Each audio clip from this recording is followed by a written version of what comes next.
The ingredients are 300 milliliters of chicken stock, 170 grams or 4 tablespoons of all-natural peanut butter, 70 grams or 5 tablespoons of brown sugar, 80 grams or 4 tablespoons of ketchup, 70 grams or 9 tablespoons of ketchup mayonnaise, and 1 clove of garlic. So first of all, I'm going to mix some ingredients. Take your chicken stock and add your ketchup to it, and your ketchup mayonnaise, and give everything a real good stir.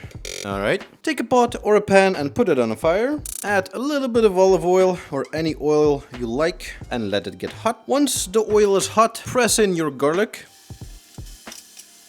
and fry it for roughly 30 seconds. Make sure not to over fry your garlic so it doesn't become bitter. After that, add in your mixture and give it a good stir. Bring it up to a slight simmer. Once the mixture starts simmering, you can add in the brown sugar and the peanut butter.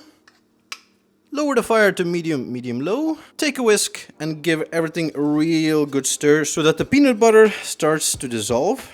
At first it might look that your sauce has failed because the peanut butter is like lumpy and weird, but just trust the process and keep stirring. As you can see, most of the peanut butter has dissolved. All you have to do now is just let it simmer on a low fire for about 5 minutes or until the sauce has thickened up. And of course, don't forget to stir once in a while.